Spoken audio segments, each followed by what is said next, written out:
Hello बच्चों, कैसे हैं आप सब। मैं आशा करता हूँ आप सभी हमेशा की तरह बढ़िया होंगे और मजे में होंगे।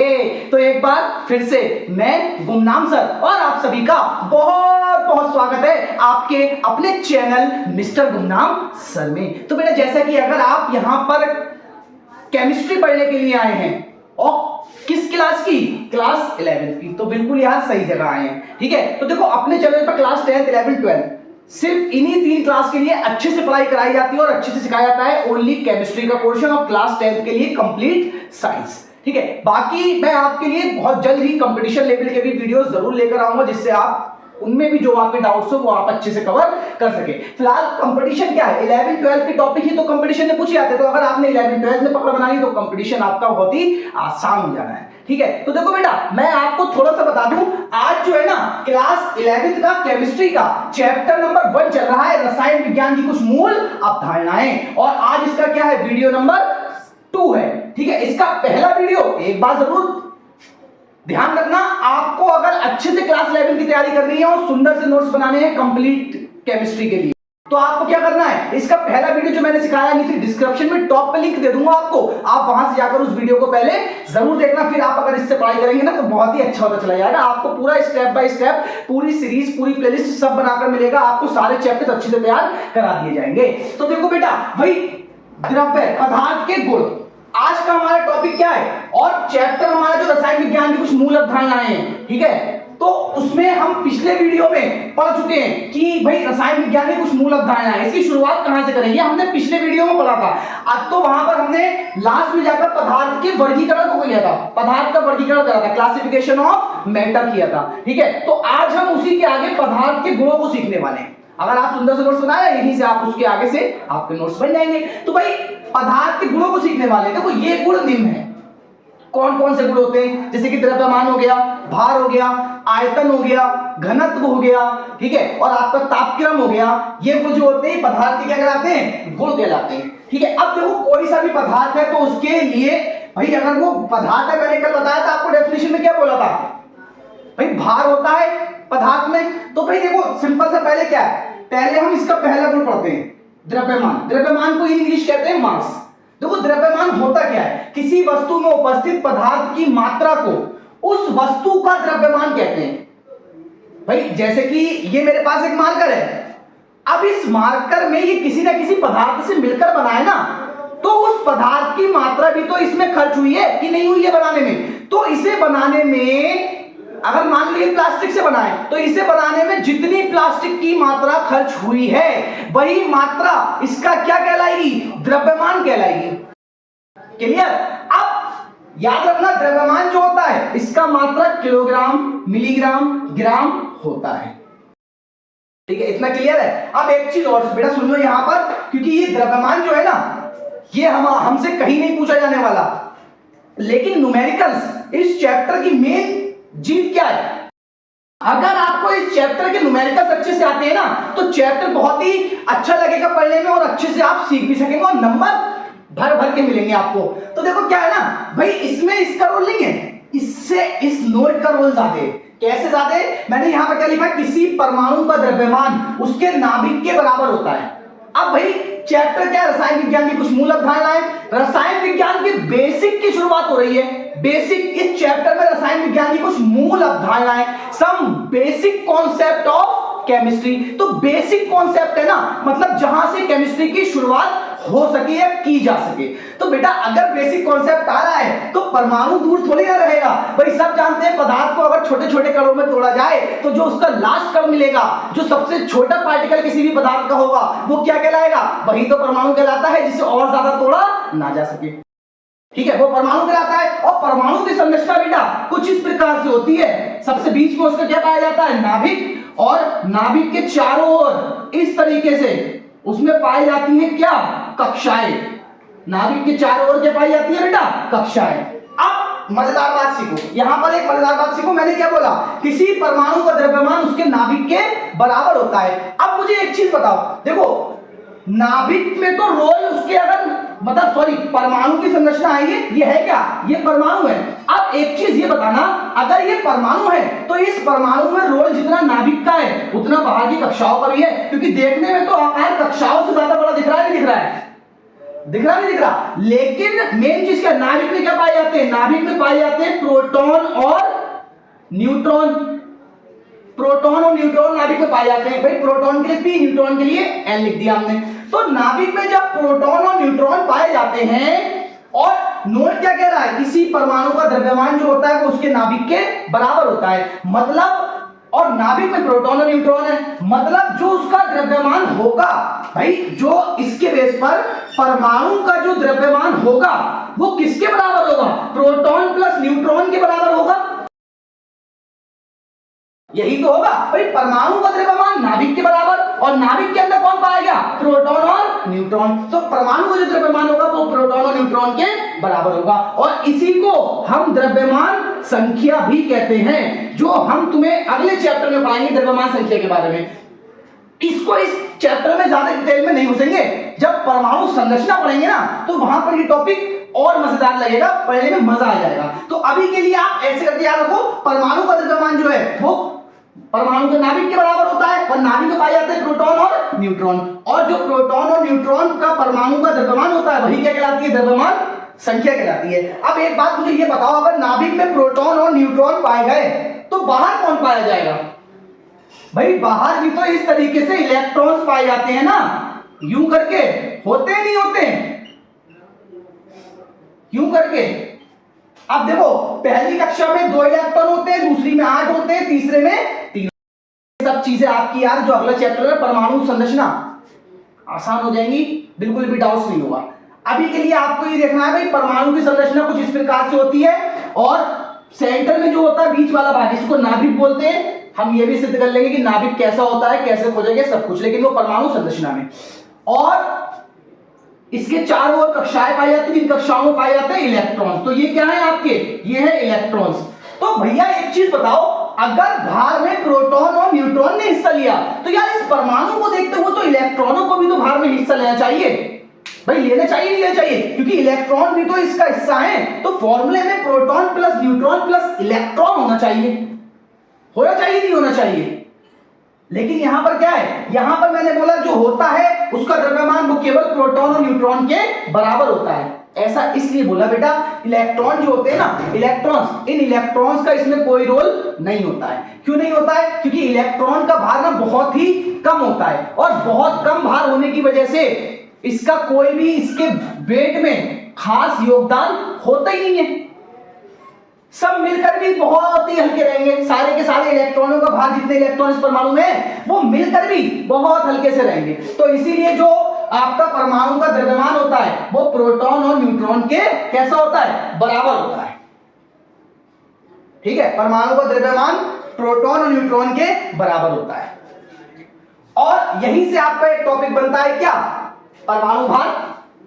परमाणु भार भाई, अभी आपको जस्ट जो परमाणु का भार होगा, अगर मैं आपसे कहूं परमाणु द्रव्यमान इतना है, तो परमाणु भार जो होगा वो भी क्या होगा? प्रोटॉन प्लस न्यूट्रॉन ही तो होगा। परमाणु भार भी, परमाणु भार भी क्या होगा? Proton plus neutron. मतलब जितनी प्रोटॉन और न्यूट्रॉनों की संख्या होगी वही उसका क्या बन जाएगा? परमाणु का भार बन जाएगा। क्योंकि भाई द्रव्यमान तो केवल प्रोटॉन और न्यूट्रॉन पर निर्भर कर रहा, तो परमाणु भार भी किस पर निर्भर करेगा? प्रोटॉन और न्यूट्रॉन पर निर्भर करेगा। जैसे कि कुछ तत्वों के परमाणु भार होते हैं ना, जैसे कि कार्बन का 12 होता है, सोडियम का 23 होता है, हाइड्रोजन का 1 होता है, Cl का 17 होता है, Cl का 35.5 होता है।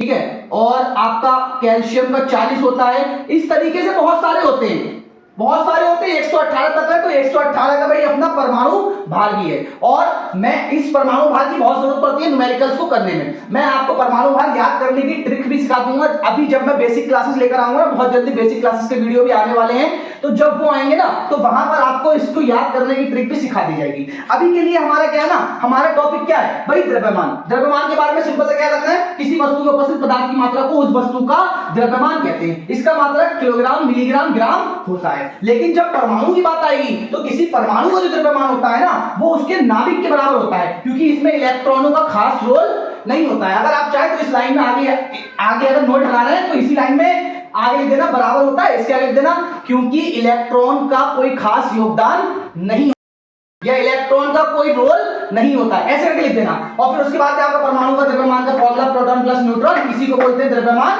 संख्या।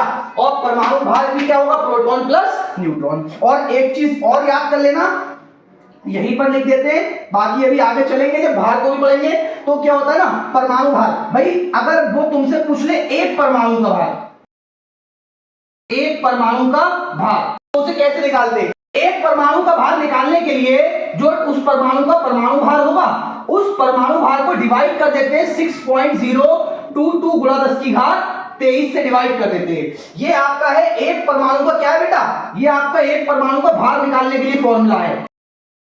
काम में आएगा, आगे जब हम पढ़ेंगे तो काम में आएगा। अच्छा ये फॉर्मूला कहां से आया, जब मैं आपको ये जो नंबर है नीचे, इसको बोलते हैं एवोगैड्रो नंबर, एवोगैड्रो नंबर। तो इसे एन ए से लिखा भी जाता है, इस तरीके से लिख देते हैं, कैपिटल एन बनाकर उसके पैरों में ए लगा देते हैं, एवोगैड्रो और नंबर, तो ऐसे लिखा जाता है। तो ये बेटा रासायनिक संयोग का जो नियम है ना, उसका एक नियम है एवोगैड्रो नियम। तो वहां से हम पहले एवोगैड्रो नियम भी पढ़ लेंगे ना, फिर इसके बारे में डिटेल में आगे और बात करेंगे, फिर आपको सिखाएंगे, क्योंकि अभी हम रासायनिक संयोग का नियम नहीं पढ़ रहे हैं। क्योंकि क्या होता है ना, एक टॉपिक से दूसरे टॉपिक में घुसने में सिर्फ हम उलझेंगे। तो अभी के लिए अगर जरूरत पड़ेगी तो आपको याद रखना है, एक परमाणु का भार कैसे निकालेंगे, परमाणु भार बटे में 6.022 गुणा 10 की घात 23। इस तरीके से अगर वो एक अणु का भार पूछ ले, अगर परमाणु का भार परमाणु भार से डिवाइड करके निकाला, तो जब वो हमसे एक अणु का भार पूछेगा तो इसके नीचे एक नोट करके फॉर्मूला और लिख लेना, एक अणु का भार बराबर, तो अणु भार बटे में 6.022 गुणा 10 की।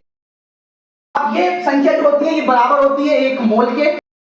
ये मान क्यों दिया गया, ये सब चीज पढ़ेंगे जब हम पढ़ेंगे मोल संकल्पना, ठीक है, वहां पर इसके बारे में थोड़ा सा और बताएंगे, और वो आपको अगले 1 या 2 क्लास के अंदर वो चीज मैं सिखा दूंगा। अभी के लिए फिलहाल अपने टॉपिक पे चलते हैं, द्रव्य के गुण। तो उसका देखो पहला पॉइंट हो गया द्रव्यमान, ठीक है, इसे आप नोट कर लो, मैं साइड में हूं। और याद रखना, इस चीज को जरूर याद रखना, प्रोटॉन का द्रव्यमान जो होता है वो इलेक्ट्रॉनों पर निर्भर नहीं करता है, केवल प्रोटॉन और न्यूट्रॉन पर निर्भर करता है, ठीक है। और जो नाभिक में प्रोटॉन और न्यूट्रॉन होते हैं ना, इसको न्यूक्लियॉन भी बोलते हैं, इन दोनों का योग ही कहलाता है न्यूक्लियॉन।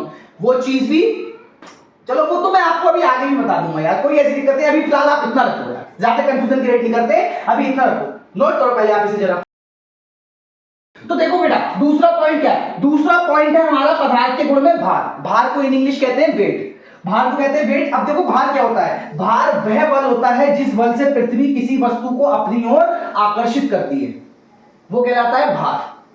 पृथ्वी किसी वस्तु को अपनी ओर आकर्षित करती है। सपोज मेरे पास ये एक पेन है, मैं इसे यहां से फेंकूं, तो क्या ये यहां पर हवा में रुका रहेगा? रुका रहेगा? नहीं रुकेगा ना। क्यों नहीं रुकेगा? क्योंकि पृथ्वी की ग्रेविटी है, और पृथ्वी में जो भी चीज अगर वायुमंडल में रुके या फिर उसे ऊपर से फेंका जाए यूं करके, तो वो नीचे चली जाती है। क्यों चली जाती है? पृथ्वी की ग्रेविटी के कारण। तो भैया पृथ्वी ने इसे अपनी ओर खींचा, तो जब पृथ्वी ने इस पेन को देखो बार बार इसे अपनी ओर खींचा, तो जब पृथ्वी ने इसे अपनी ओर खींचा तो इससे नीचे की ओर एक क्या लगा? बल लगा, और जो वो बल होगा वो बल ही क्या कहलाता है? भार कहलाता है। अब एक चीज देखो याद रखना, बच्चा कंफ्यूज होता है, और हर बंदा ज्यादातर बच्चे क्या समझते हैं? ज्यादातर बच्चे ये समझते हैं कि भैया भार और द्रव्यमान एक ही चीज होती है। भार और द्रव्यमान एक ही चीज होती है। एक ही चीज नहीं होती है, भार अलग होता है और द्रव्यमान अलग होता है। द्रव्यमान जो था वो इस पदार्थ की मात्रा का क्या था? इस पदार्थ को बनने में जितनी मात्रा खर्च हुई वो इसका द्रव्यमान था। और भार क्या है? इस पदार्थ को, मतलब इस पेन को पृथ्वी जिस बल से अपनी ओर नीचे खींच रही है वही इससे क्या हो जाएगा? भार हो जाएगा। जैसे अगर मैं अपना एग्जांपल लूं, तो अगर मैं हूं तो मुझे बनाने में जो पदार्थ लगे तो वो मेरा क्या कहलाएंगे?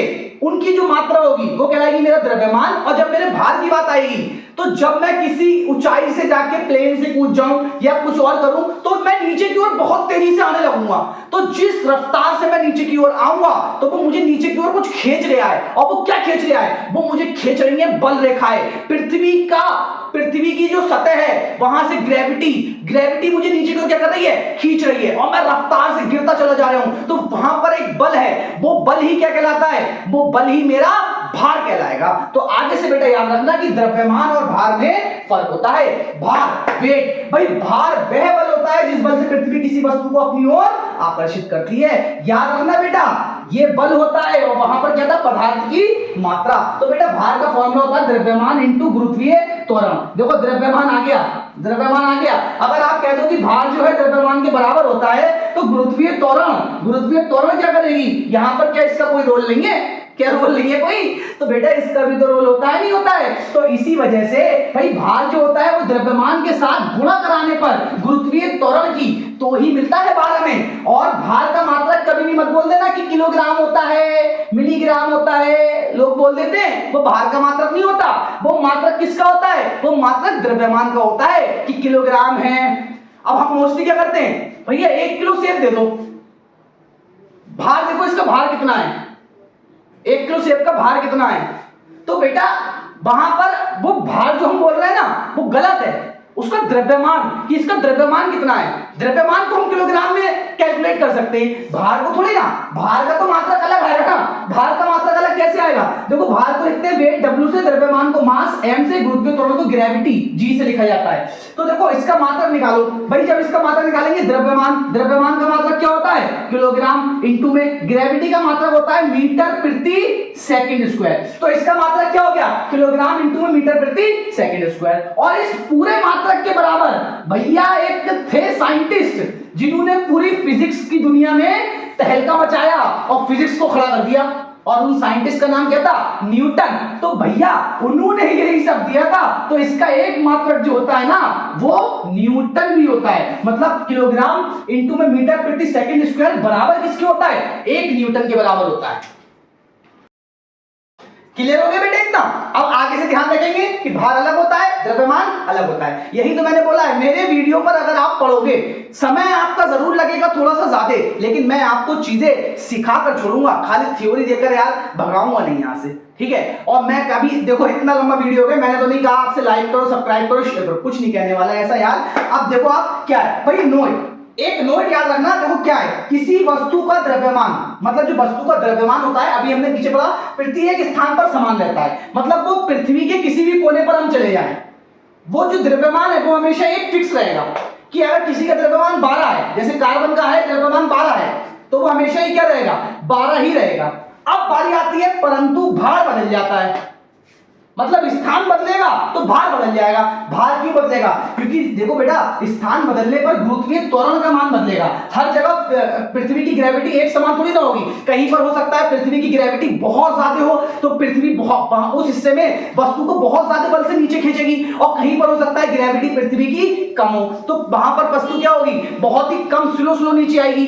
भाई जब वो कम बल से नीचे खींचेगी तो वस्तु स्लो नीचे आएगी, और कहीं पर हो सकता है बहुत रफ्तार से यूं करके और तेजी से नीचे चलेगी, हो सकता है नहीं हो सकता है, तो कहीं पर ग्रेविटी ज्यादा हो कहीं पर कम हो सकती है। और जो भार होता है उसमें भैया ग्रेविटी का भी रोल होता है, तो इसलिए भाई जब गुरुत्वीय त्वरण का मान बदलेगा तो क्या होगा, भार का मान भी बदल जाएगा, ठीक है, इस चीज को याद रखना। तो बेटा जल्दी से मैं बस 2 सेकंड के लिए साइड होता हूं, आप इसे भी नोट कर लो, फिर अगला पढ़ते हैं।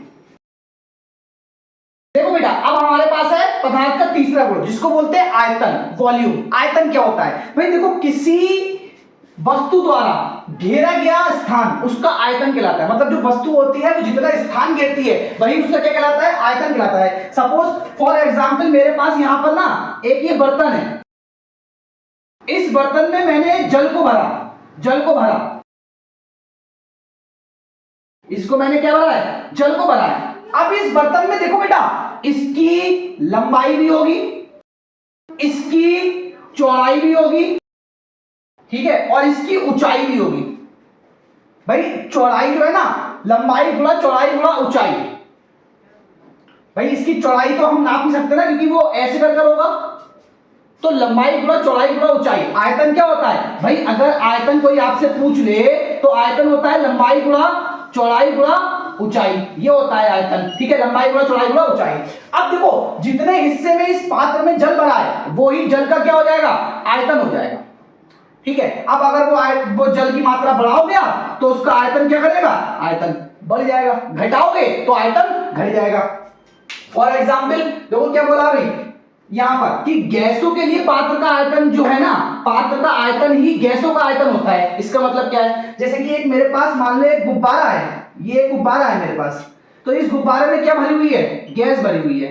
तो अब आपसे कोई कहे गैस का आयतन, जो इस गुब्बारे का आयतन है वही तो गैस का आयतन होगा, क्योंकि गैस के अंदर क्या होता है, गैस तो पूरे में फैल जाती है ना। अब जैसे इस पात्र को मैं ऊपर से ढक्कन रख दूं, ठीक है, ढक्कन रख दिया मैंने, अभी मेरे पास इसमें इतना जल भरा हुआ है, इतना जल भरा हुआ है। अब वो जल जो है वो जल का आयतन देखो, जितना घेरा है वही आयतन होगा। अब मैं क्या करूं, सपोज मैंने बोला भाई मैंने इससे निकाल दिया जल को और मैंने इसमें गैस को भर दिया। अब जो गैस होगी वो तो इस तरीके से रहती है, दूर दूर दूर दूर दूर दूर, तो वो पूरे पात्र में फैल जाएगी। तो इस पात्र का जो आकार है, जो शेप है, उसके बेस पर जो इसका आयतन होगा वही आयतन क्या कहलाएगा, गैसों का आयतन कहलाएगा। क्योंकि गैसों का आयतन कभी भी फिक्स नहीं रहता है। गैस को जिस भी बर्तन में या पात्र में भरेंगे तो फिर जो होता है ना, गैस उसी का आयतन ग्रहण कर लेती है, उसी की जैसी फैल जाती है। ठीक है, तो गैसों के बारे में ये चीज याद रखना। अगला पॉइंट है अपना घनत्व, जिसको बोलते हैं डेंसिटी। चौथा पॉइंट है घनत्व। देखो, किसी वस्तु के एकांक आयतन में उपस्थित द्रव्यमान को उसका घनत्व कहते हैं। किसी वस्तु के एकांक आयतन में उपस्थित द्रव्यमान को उसका घनत्व कहते हैं। जो घनत्व बराबर होता है वो होता है द्रव्यमान बटे में आयतन। ठीक है, अब घनत्व को लिखते हैं डेंसिटी डी से, द्रव्यमान को एम से, मास, आयतन को वी से, वॉल्यूम। तो डी बराबर एम अपॉन में वी। ठीक है, न्यूमेरिकल्स में जरूरत पड़ सकती है कहीं पर। तो डी का जो मात्रक होता है, अब यहां से आप मात्रक कैसे निकालोगे भाई, द्रव्यमान का मात्रक किलोग्राम, अभी पीछे पढ़ा था, बटे में भाई आयतन का मात्रक लीटर, अभी पीछे पढ़ के आए। तो अगर मैं इस लीटर को ऊपर कर दूं तो या करके हो जाएगा किलोग्राम, जब लीटर ऊपर जाएगा तो इस पर क्या आ जाएगा, इनवर्स। तो किलोग्राम बटे में लीटर या फिर किलोग्राम लीटर इनवर्स, इसका मात्रक होता है घनत्व का। ठीक है बेटा, ये आपका एक पॉइंट और हो गया, 2 पॉइंट होगा सॉरी यहाँ पर। अच्छा, एक चीज और, ये वाला जो नोट पॉइंट लिखा है इसमें देखो एक चीज याद रख लेना, जो 1 लीटर बराबर होता है वो होता है 1000 सेंटीमीटर क्यूब के। ठीक है, और 1000 सेंटीमीटर क्यूब बराबर होता है 1000 ml के। तो जो 1 लीटर बराबर होगा वो 1 ml के भी बराबर होगा। ये तीनों आपस में एक दूसरे के बराबर होते हैं। क्या होता है ना, इसकी जरूरत हमें न्यूमेरिकल से पड़ेगी। न्यूमेरिकल से वो हमें जब सेंटीमीटर क्यूब में या ml में आयतन दे देगा तो हम उसे लीटर में चेंज करेंगे। और लीटर में चेंज करने के लिए क्या करेंगे, इनके जिस तरीके से मान भाई 1000 से 1000 सेंटीमीटर बराबर होता है तो 1000 से भाग कर देंगे। ठीक है, तो उस तरीके से हम इसको वहां पर चेंज करेंगे। ये चीज अभी लिख लिया, नोट करके। अभी जब मैं आगे न्यूमेरिकल्स करवाऊंगा वहां पर बहुत काम में आने वाला है ये वाला पॉइंट। ठीक है, अब क्या है बेटा, जल्दी से आप इसे भी नोट कर लो, फिर इसका लास्ट पॉइंट बचा है और वीडियो समाप्त करते हैं। जल्दी से आप पहले इसे नोट कर लीजिए। तो बेटा ये अपना लास्ट और 5वां गुण है पदार्थ का, जिसे बोलते हैं तापमान, टेम्परेचर। देखो तापमान क्या होता है, ताप किसी वस्तु में उपस्थित ऊष्मीय ऊर्जा की माप होती है। ऊष्मीय ऊर्जा की माप मतलब जैसे तो कोई वस्तु छूने पर गर्म फील होती है, मतलब उसमें ऊष्मा ज्यादा होती है, और जिस वस्तु में ऊष्मा कम होती है वो हमें छूने पर ठंडी फील होती है। ठीक है, तो ताप सिर्फ इतना सा होता है, ताप किसी वस्तु में उपस्थित ऊष्मीय ऊर्जा की माप होती है। अच्छा, ताप को नापने के लिए निम्न की सहायता से नापते हैं। एक तो आपका पहला होता है सेल्सियस, जिसको डिग्री सेंटीग्रेड लिखते हैं। एक होता है केल्विन, जिसे के से लिखते हैं। एक होता है फ़ारेनहाइट, जिसको डिग्री F से लिखते हैं। ठीक है, अब देखो क्या होता है ना, फ़ारेनहाइट को डिग्री सेंटीग्रेड में बदलने के लिए या डिग्री सेंटीग्रेड को फ़ारेनहाइट में बदलने के लिए इस फॉर्मूले का इस्तेमाल किया जाता है, जो कि होता है F बराबर 9/5 C प्लस के 32। और सेकंड फॉर्मूला केल्विन को डिग्री सेंटीग्रेड और डिग्री सेंटीग्रेड को केल्विन में चेंज करने के लिए इस्तेमाल किया जाता है। ठीक है, जो कि होता है K बराबर डिग्री सेंटीग्रेड और केल्विन, जब किसी भी डिग्री सेंटीग्रेड को केल्विन में बदलना होगा तो उसमें जोड़ देते हैं 273.15। ठीक है, और एक चीज और यहां पर ना, मैं अभी आपको एक आध क्वेश्चन भी करवा दूंगा। एक नोट और लिख लो यार, यहां पर एक नोट और लिख लो। मानव के शरीर का ताप, मानव के शरीर का ताप होता है 37 डिग्री सेंटीग्रेड या 98.6 फ़ारेनहाइट डिग्री फ़ारेनहाइट। ठीक है, और एक कमरे का ताप भी लिख लेना, कमरे का ताप जो कि होता है 25 डिग्री सेंटीग्रेड या 77 डिग्री फ़ारेनहाइट। ये याद रखना, काम में आएगा। कमरे का ताप 25 डिग्री सेंटीग्रेड लगाएंगे, अगर फ़ारेनहाइट में लगाना तो 77 लगाएंगे, और अगर मानव के शरीर का ताप तो 37 डिग्री सेंटीग्रेड, और अगर फ़ारेनहाइट में लगाना तो 98.6 फ़ारेनहाइट। ठीक है, अब देखो यहां पर जैसे ना इसका काम क्या हो सकता है, जैसे कि इसको कैसे हमें क्वेश्चनों में कैसे काम में आएगा। जैसे वो बोले कि 25 डिग्री सेंटीग्रेड को केल्विन में बदलो, 25 डिग्री सेंटीग्रेड को केल्विन में बदलो। क्वेश्चन आया तो हम लिखेंगे, सूत्र लगा देंगे ये वाला, जो कि होता है केल्विन बराबर होता है डिग्री सेंटीग्रेड प्लस में 273.15। डिग्री सेंटीग्रेड का मान दे रखा है 25, यहां पर लगा दो 25 प्लस में 273.15, तो आपका हो जाएगा 5.1, 5 और 3 8, 7 2 9, तो 298.15। ये आपका हो गया केल्विन में चेंज, हो जाएगा। अब बाई चांस वो ये मान केल्विन में देता और बोलता है इसे डिग्री सेंटीग्रेड में चेंज करो, तो क्या करते? तो बेटा हम केल्विन से डिग्री सेंटीग्रेड में चेंज कर देते। फॉर एग्जांपल इसे लिख लेना, लिखने के बाद देखो बेटा अभी और करते, जैसे कि उसने बोल दिया कि 25 डिग्री फ़ारेनहाइट को आप बदलिए, 25 डिग्री सेंटीग्रेड को ही फ़ारेनहाइट में बदल दो, फ़ारेनहाइट में बदलो। तो देखो ये वाला सूत्र लगाएंगे, तो सूत्र लगाएंगे F बराबर 9/5 C प्लस के 32। अब इस C का मान कितना दे रखा है? C का मान दे रखा है आपका 25, तो आप लगा दीजिए F बराबर 9/5 इंटू में 25 प्लस के 32। ठीक है, पचम 25, 9 पंजे 45, 45 प्लस 32, 45 और 32 को जोड़ दीजिए तो आपको जाएगा 77 फ़ारेनहाइट। अब आप कहेंगे क्या ये सही आया? तो बेटा अभी मैंने आपको देखो लिखवाया था मानव के शरीर का कमरे का ताप जो होता है 25 डिग्री सेंटीग्रेड और फ़ारेनहाइट में इतना होता है। देखो 25 डिग्री सेंटीग्रेड दिया था, फ़ारेनहाइट में 77 आ गया। ठीक है, तो इस तरीके से याद रखो, किसी भी मान को घर पे प्रैक्टिस कर लेना, कोई सा भी एक ताप लेना किसी भी यूनिट में और दूसरी यूनिट में उसको चेंज कर लेना। तो बेटा देखो आज के लिए बस इतना ही, मैं साइड में आप इसे लिख सकते हो, आज के लिए बस इतना ही। और अगर देखो अगर आप क्लास 11 की इसी तरीके से पढ़ाई करना चाहते हो कि मैं रेगुलर वीडियोस अपलोड करता रहूं, तो देखो बेटा यार अगर वीडियो अच्छा लगा है तो एक लाइक तो बनता है ना, जिससे मुझे लाइक सिर्फ इसलिए चाहिए जिससे मुझे लग सके कि हाँ आपको अच्छा लगा है। तो वीडियो को लाइक करो और उन साथियों के साथ शेयर करना, सबके साथ नहीं बोल रहा मैं, उनके साथ शेयर करना जो किसी फाइनेंशियल प्रॉब्लम की वजह से कोचिंग वगैरह में जाकर पढ़ाई नहीं कर पाते हैं और वो सीखना चाहते हैं। तो अगर वो केमिस्ट्री सीखना चाहते हैं तो बिल्कुल उन्हें अपने चैनल के बारे में बताइए और हमारी फैमिली में ढेर सारे मेंबर्स को ऐड कीजिए, जिससे अपना परिवार और बड़ा हो सके और यहाँ पर आकर लोग सही मायनों में जान सके कि केमिस्ट्री को कैसे सीखा जाता है। ठीक है भाई, रटना रटाना बहुत हो चुका, आप सीखने की ओर चलना है। तो इसी के साथ बेटा मैं आपसे अलविदा लेना चाहूंगा और फिर मुलाकात होगी आपसे एक नए और धमाकेदार वीडियो के साथ। हाँ, अगर चैनल पर यार पहली बार आए थे और वीडियो अच्छा लगा है और समझ में आया है तो चैनल को सब्सक्राइब कर लो, जिससे समय रहते आपको सारे के सारे वीडियो समय पर मिल सके। तो ऐसे ही इसी तरीके से मेहनत से पढ़ाई करते रहिए।